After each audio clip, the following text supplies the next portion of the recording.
মমতার লন্ডন যাত্রার মধ্যে দিয়ে প্রকাশ পেল বাংলার একটি কালো দিক। কলকাতাকে লন্ডন বানানোর কথা ছিল, যেখানে সেই শহর থেকে লন্ডন পর্যন্ত সরাসরি কোনো বিমান ওড়ে না, যেতে হয় দিল্লি, দোহা, দুবাইয়ের মতো শহরে বিমান বদল করে। বাণিজ্য নেই, তাই নেই সরাসরি বিমানও, বলছে বিজেপি। যাতায়াত করতে দিন রাত দুটোই লাগছে, বাট খুব হেক্টিক হয়ে গেল। ডাইরেক্ট ফ্লাইট না থাকার জন্য এই অসুবিধে।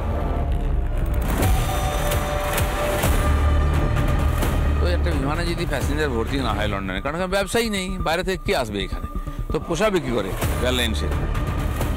পারিষদ অনুচরদের সঙ্গে নিয়ে বিলেতে মমতা, কিন্তু তার লন্ডন যাত্রার শুরুটাই হলো বিতর্ক দিয়ে। বিমানে ওঠার আগে পশ্চিমবঙ্গের হতশ্রী দিকটাই প্রকাশ করে দিয়ে গেলেন বাংলার মুখ্যমন্ত্রী। লন্ডনের হিথ্রো বিমানবন্দরে বিদ্যুৎ বিভ্রাট ও খারাপ আবহাওয়ার জেরে উড়ান বাতিল হয়, ফলে যাত্রা শুরুর সময় 12 ঘন্টা পিছিয়ে যায়। উপরন্তু কলকাতা থেকে লন্ডনের হিথ্রো বিমানবন্দর পর্যন্ত সরাসরি কোনো বিমান পরিষেবা নেই। দুবাই বা অন্য কোনো শহর থেকে বিমান বদলাতে হয়। এই কারণেই সফর সূচিও অনেকটা ধকলের হয়ে পড়ে। সকালে ফ্লাইট ছিল, কিন্তু সব ক্যান্সেল হয়েছে, বাট খুব হেক্টিক হয়ে গেল। যাতায়াত করতে দিন রাত দুটোই লাগছে। সকালে এসে পৌঁছব দুবাই থেকে বিকেলের ফ্লাইট ধরে, দুটো দিন যাতায়াতে। ডাইরেক্ট ফ্লাইট না থাকার জন্য এই অসুবিধে। আমরা তো অনেক চেষ্টা করছি, দেখা যাক। যে কলকাতাকে লন্ডন বানানোর স্বপ্ন দেখিয়েছিলেন মমতা, সেই কলকাতা থেকেই কিনা সরাসরি বিমান পরিষেবা নেই লন্ডন পর্যন্ত। বিজেপির অভিযোগ, রাজ্যে শিল্পের খরা, বাণিজ্য ক্ষেত্রেও ভাঁড়ে মা ভবানী। সরাসরি বিমানে লাভ হবে না জেনেই পরিষেবা চালু করছে না বিমান সংস্থাগুলি। আমার সঙ্গে অনেকের কথা হয়েছে, দিল্লি থেকে আসার সময় অনেকে বলছেন, দাদা লন্ডন থেকে আসছি, দেখুন দিল্লি নেমে যেতে হচ্ছে। তো একটা বিমানে যদি প্যাসেঞ্জার ভর্তি না হয় লন্ডনে, কারণ ব্যবসায়ী নেই, বাইরে থেকে কি আসবে এখানে, তো পোষাবে কি করে এয়ারলাইন্সের। তো এটা মমতা ব্যানার্জির অকর্মণ্যতার জন্য এগুলো হচ্ছে।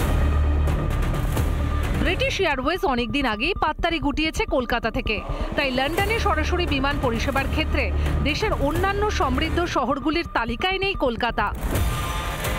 লন্ডন পর্যন্ত সরাসরি উড়ান পরিষেবা রয়েছে দেশের যেসব শহর থেকে, সেগুলি হলো দিল্লি, সপ্তাহে প্রায় 56টি ফ্লাইট; মুম্বাই, সপ্তাহে প্রায় 49টি ফ্লাইট; চেন্নাই, সপ্তাহে প্রায় 21টি ফ্লাইট; বেঙ্গালুরু, সপ্তাহে প্রায় 36টি ফ্লাইট; হায়দ্রাবাদ, সপ্তাহে প্রায় 15টি ফ্লাইট। আমাদের মুখ্যমন্ত্রী উষ্মা প্রকাশ করেছেন, স্বাভাবিক। 14 বছরে তিনি অনেকটা হাল বদলাতে পারতেন। নালিশ বা কমপ্লেন না করে বা তার পূর্ণ প্রচেষ্টা করা উচিত, যাতে এই আক্ষেপের সুরটা আর তার গলায় শোনা না যায়। একটি রাজ্যে কতটা উন্নয়ন হয়েছে তার অন্যতম সূচক তার বিমান পরিষেবা, অথচ বাংলা তথা কলকাতা থেকে লন্ডন ও ইউরোপের সরাসরি বিমান অমিল। বাণিজ্যে বসতি লক্ষ্মী, পশ্চিমবঙ্গ থেকে সেই লক্ষ্মী বোধহয় মুখ ফিরিয়ে নিয়েছে রিপাবলিক বাংলা। 4 দিন ধরে নেই জল, নেই বিদ্যুৎ, ভেঙে পড়েছে ফাটল ধরা বাড়ি এবং সর্বস্ব হারিয়ে বুক ফাটা কান্না হাওড়ার বেলগাছিয়ায়। অস্তিত্ব বাঁচিয়ে রাখার লড়াইয়ে জেরবার বাসিন্দারা। বিধ্বস্ত এলাকায় ক্যাম্প খুলল বিজেপি। ঘরটা দেখতে পাওয়া যাচ্ছে, এই ঘরটা এই মাত্র সবে মাত্র ভেঙে পড়ে গেল।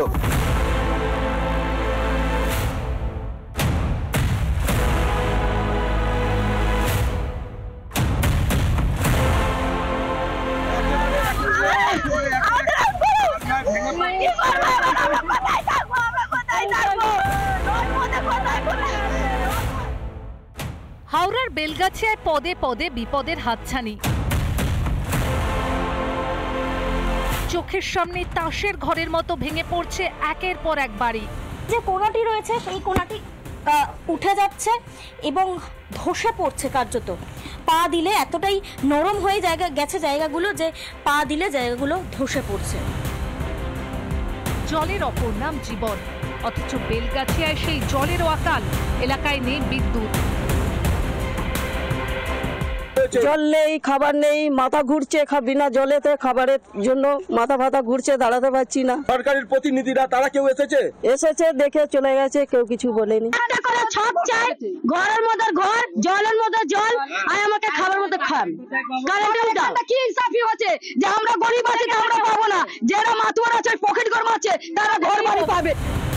অথচ আছে স্থানীয় তৃণমূলের দাদাদের হুমকি। রবিবার বিজেপি নেতা রুদ্রনীল ঘোষ যেতেই তার সামনে সেই অভিযোগ তুলে ধরলেন স্থানীয়রা।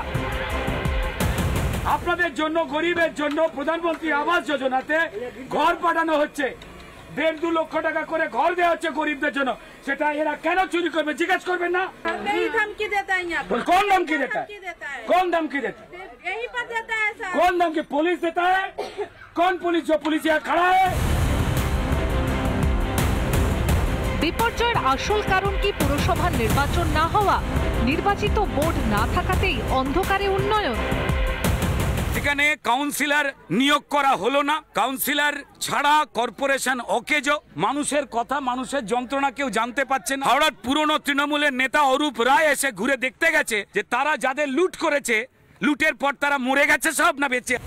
সাল 2015 বালি পুরসভাকে জুড়ে দেওয়া হয় হাওড়া পুরসভার সঙ্গে। 2018 10ই ডিসেম্বর তৃণমূল পরিচালিত বোর্ডের মেয়াদ শেষ হয়। এরপর 2021-এর 12ই নভেম্বর হাওড়া থেকে বালি পুরসভাকে আলাদা করতে বিধানসভায় হাওড়া পুরসভার সংশোধনী বিল পাশ করায় রাজ্য। তৎকালীন রাজ্যপাল জগদীপ ধনকর বিলের সম্মতি দেন, ফলে ভোটও হয়নি। বর্তমানে পুরসভা পরিচালনার দায়িত্বে প্রশাসক মণ্ডলী। স্থানীয়দের এই কঠিন সময় রবিবার বিজেপির তরফে ক্ষতিগ্রস্তদের জন্য ক্যাম্পের ব্যবস্থা করা হয়। সরকার থাকতে কেন বিরোধী দলকে খাবার জলের ব্যবস্থা করতে হবে? কোনো রকম ফেস্টুন ট্রাক ব্যবহার করতে পারিনি, কারণ আমাদের এখানে আগে থেকেই হুমকি চলে গেছে, আমাদের করতে দেওয়া হয়নি, যার জন্য আমাদের কোনো ব্যানার নেই। দেখুন আশপাশে কোনো ব্যানার নেই। আমরা বিজেপি পরিচিত মুখ, 1 নম্বর মণ্ডলে পরিচিত মুখ হওয়া সত্ত্বেও ওরা জানে যে আমরা এখানে ঝাঁপিয়ে পড়েছি বিগত দিন ধরে। সেদিন থেকে হয়েছে, সকাল থেকে 8টা থেকে হয়েছে। আজকে আনুমানিক 500 জনের খাবার দাবার হচ্ছে। চেষ্টা করবো এটাকে চালিয়ে যতক্ষণ না পর্যন্ত এই সমস্যার সমাধানটা করতে পারি।